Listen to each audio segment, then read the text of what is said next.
Allah Ta'ala dalam Majmu' Fatawa punya perkataan yang sangat indah. Waktu beliau ditanya tentang dari mana kita mengambil akidah, maka beliau menjawab, kata beliau, adapun akidah maka tidak boleh diambil dariku, dan juga tidak boleh diambil dari orang yang lebih hebat daripada aku, akan tapi diambil dari Allah dan Rasulnya, dan juga yang telah disepakati oleh para salaf umat ini, yaitu para sahabat, tabi'in dan tabi'ut tabi'in. Kata Ibnu Taimiyah rahimahullah, maka apa yang terdapat dalam Al-Quran wajib untuk diimani. Demikian juga perkara-perkara yang telah valid, telah sahih yang datang dalam hadis-hadis Nabi Shallallahu Alaihi Wasallam.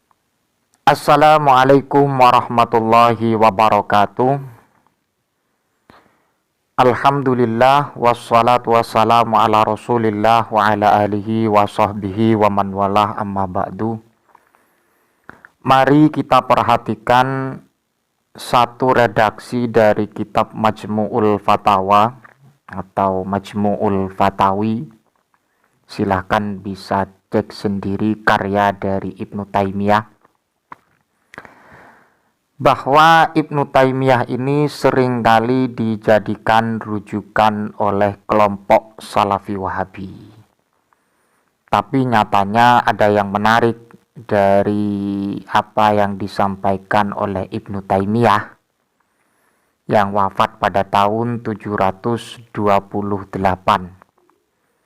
Kitab Majmu'ul Fatawa ini sebagai jawaban dan memang sebagai tanggapan keras kepada kelompok Salafi Wahabi yang seringkali mengorek-ngorek masalah bid'ah. Bid'ah itu tidak ada bid'ah hasanah, yang ada nama orang hasanah, katanya seperti itu. Tapi kok nyatanya kelompok Salafi Wahabi ini tidak sesuai dan tidak mengikuti apa yang menjadi junjungan mereka dari kelompok Salafi Wahabi. Bisa dipastikan bahwa kelompok Salafi Wahabi ini memang kurang konsistensi.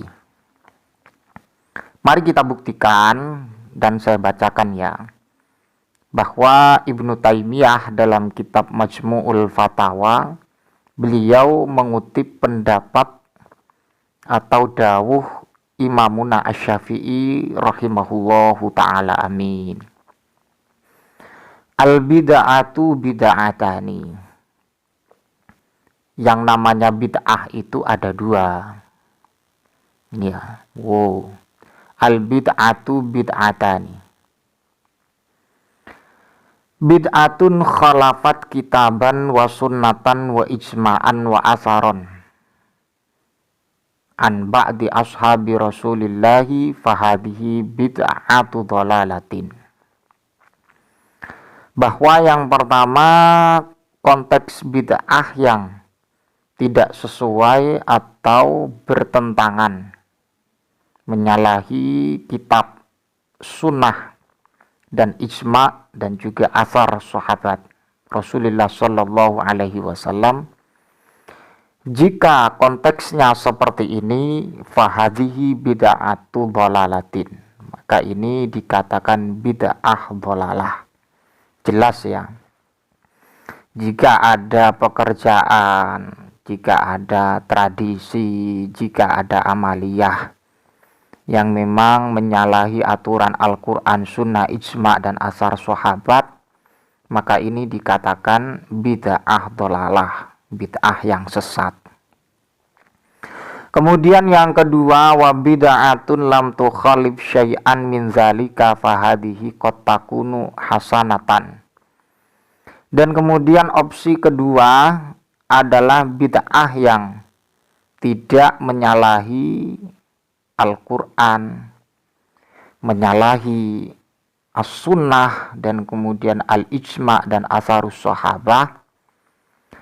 Fahadhihi qad takunu hasanatan, maka bid'ah yang seperti ini dianggap bid'ah hasanah. Jadi bukan nama orang, Pak ya. Yang namanya hasanah itu bukan nama orang.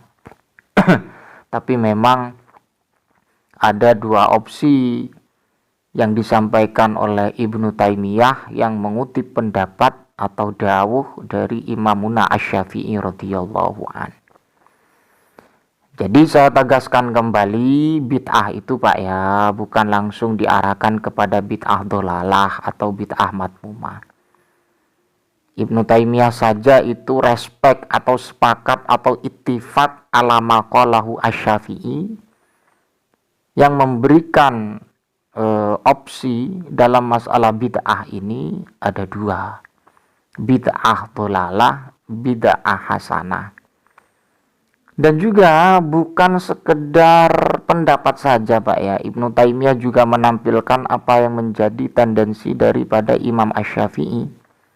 Liqauli Umar, karena berdasarkan dawuh atau perkataan Sayyidina Umar radhiyallahu an, ni'matil bid'ah hadhih. Hadzal kalam aw nahwuhu rawahu al-Baihaqi bi isnadihi as-sahih fil madkhal. Ini Pak ya, memang ada tendensi dan ini diriwayatkan Imam Al-Baihaqi dengan isnad yang sahih. Jadi jangan heran Pak ya, jangan lagi ada tuduhan kelompok Salafi Wahabi khususnya yang ada di Indonesia yang gempar-gemparnya mengatakan bid'ah dhalalah, syirik, kufur dan sebagainya, bahwa yang dilakukan oleh warga Nahdliyin itu juga sama dengan apa yang disampaikan Ibnu Taimiyah selaku junjungan dari kelompok Salafi Wahabi. Ni'matil bid'ah hadzal kalamu aw nahwuhu rawahu al-Baihaqi bi isnadihi as-sahih fil madkhal. Jadi isnadnya ini sahih Pak ya, bukan dhaif atau mukhtalak atau masnu atau maudhu. Tidak seperti itu Pak ya.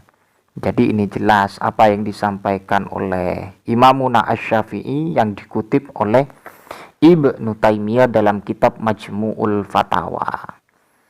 Jadi perlu ini disikapi bagi ustadz-ustadz Salafi Wahabi yang seringkali memberikan doktrin kepada masyarakat, yang sering memberikan doktrin kepada umat khususnya di Indonesia, yang sering mengatakan syirik, bid'ah atau kufur, agar untuk dihentikan Pak ya. Karena junjungan Anda itu Pak, Ibnu Taimiyah ternyata sepakat atau ittifaq terhadap apa yang disampaikan oleh Imamuna Asy-Syafi'i rahimahullahu wa radhiyallahu anhu. Amin amin ya rabbal alamin.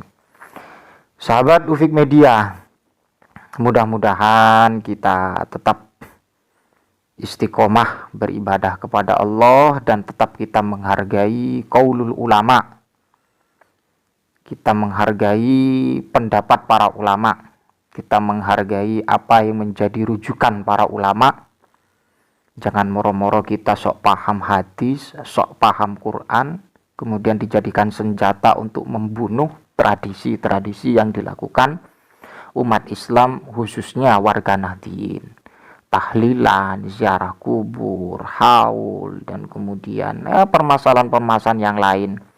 Dan apalagi permasalahan itu masih dalam ranah wujudul ikhtilaf. Ada perbedaan antara para ulama. Jadi kalau memang unsur atau latar belakang ada perbedaan ulama, ya tak terlalu kita mengklaim itu keliru, itu salah. Apalagi itu dhalalah. Wallahul muwaffiq ila aqwamit thoriq. Mudah-mudahan bermanfaat. Jika bermanfaat bisa diambil, khususnya kelompok Salafi dan pendukung-pendukungnya atau apa ya istilahnya ya, antek-antek dari Salafi Wahabi. Ingat loh, ini pendapat Ibnu Taimiyah ya. Ibnu Taimiyah itu ya seringkali menjadi rujukan dari kelompok Salafi Wahabi. Ya menurut saya kelompok Salafi Wahabi itu salah paham lah dengan Ibnu Taimiyah ya.